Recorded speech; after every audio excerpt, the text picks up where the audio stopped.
tolo e o sábio, né? Que o tolo fala para depois pensar e o sábio pensa para depois falar. A graça do sábio não está nas suas palavras, e sim nos seus pensamentos. Alguém falou comigo, você tem que andar do lado de gente forte. Eu falei, não. Você tem que andar do lado de gente sábia. Porque nem todo forte é sábio. Agora, todo sábio é forte. Então, a sabedoria é um mistério. Porque a sabedoria está além do saber, né? A sabedoria é uma visão. E o que é visão? É você enxergar o que todo mundo está enxergando, porém de um ângulo diferente. Por exemplo, chegaram para Jesus e falaram, Lázaro morreu. Ele virou e falou assim, não, vamos lá porque Lázaro está dormindo. Estava enxergando o que todo mundo estava enxergando, porém de um ângulo diferente. Todo mundo via a morte. Só Jesus enxergou vida. Uau. Agora eu fiquei emocionado. Eu gosto muito de Jacó. Porque todos nós temos um Jacó dentro da gente. E antes de Deus mudar o nome de Jacó, Deus tem que mudar o seu caráter. Jacó é um cara tão extraordinário que é o único homem na Bíblia que tem 3 nomes. Jacó, Esaú e Israel. Jacó foi o nome que o pai deu. Esaú foi o nome que ele mesmo deu para roubar bens do irmão. Israel foi o nome que Deus estabeleceu. Jacó é aquilo que as pessoas queriam que você fosse. Esaú é aquilo que você sempre quis ser. Agora Israel é aquilo que Deus planejou para você. Então não tem como eu querer ser Israel me mantendo como Jacó. Deus não sustenta a máscara. A máscara não consegue permanecer diante da verdade, porque a verdade não é uma palavra, a verdade é uma pessoa.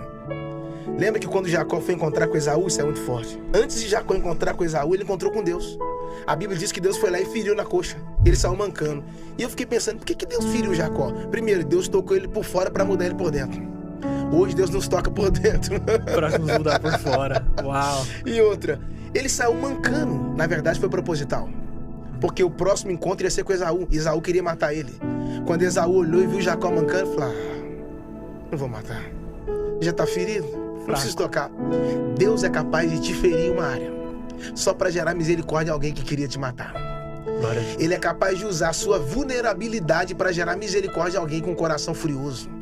Então Deus feriu Jacó para não perder ele. Então assim, Jacó é demais. Jacó é José, né? De José que eu amo é que José sonhou, o padeiro sonhou, o copeiro sonhou, Faraó sonhou, os únicos que não sonharam foram os irmãos de José. Porque os caras estavam tão focados em matar José que esqueceu até de sonhar. Uau.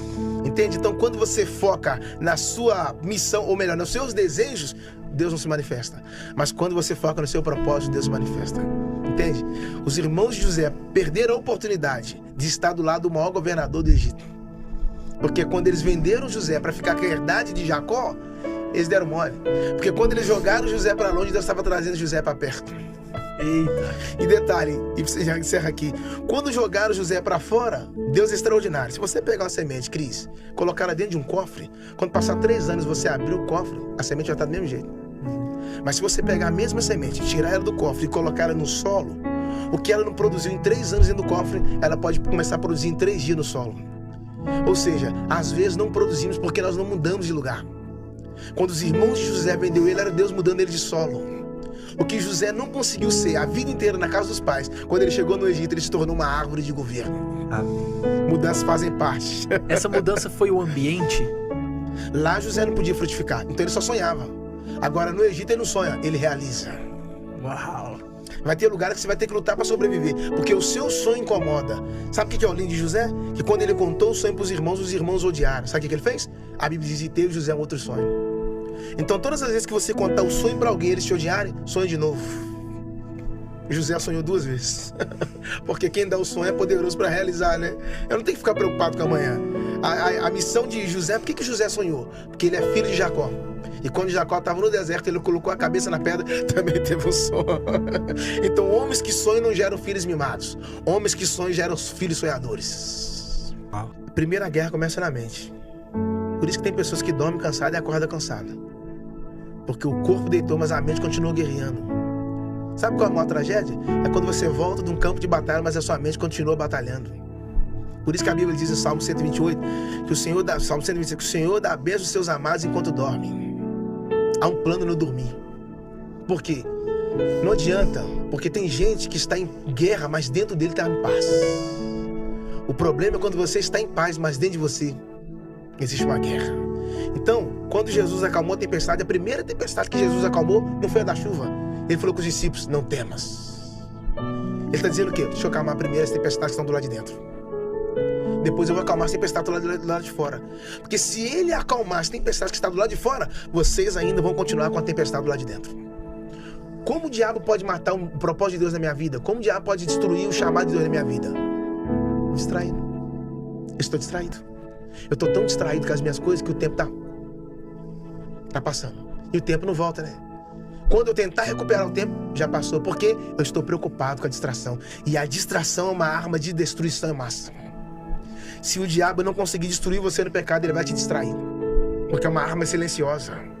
Você não está nem percebendo. Você está vivo, mas está indo pro caminho errado. A distração nos roubou do secreto. A gente não ora mais.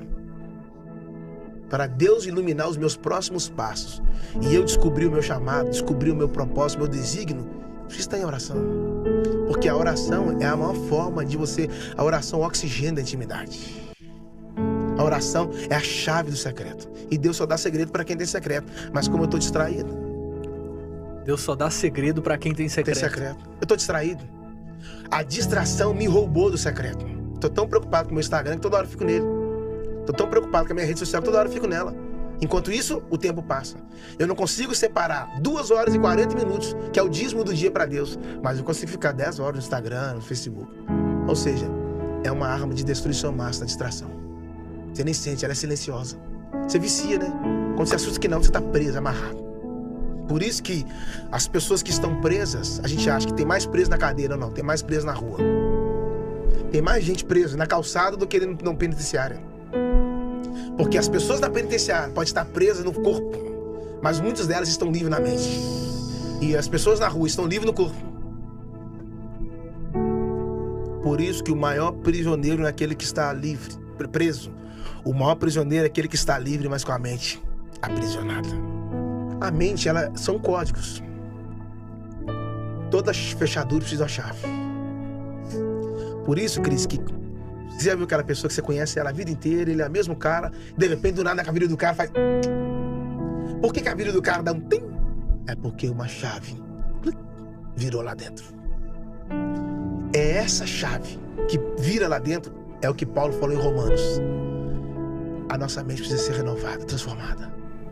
Por que a mente transformada? Porque quando você tem uma mente transformada, as suas ações são modificadas. As suas ações mudam quando a sua mente foi modificada. Por quê? Quando o inimigo entrou no jardim, Deus programou o homem no Éden.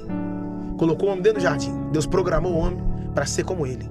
O inimigo veio e colocou um vírus. O vírus não é para roubar o computador.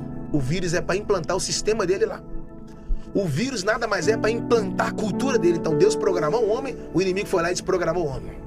Deus envia Jesus para reprogramar o homem na cruz. Após a cruz, o homem foi reprogramado para enxergar como ele, pensar como ele, falar como ele e amar como ele.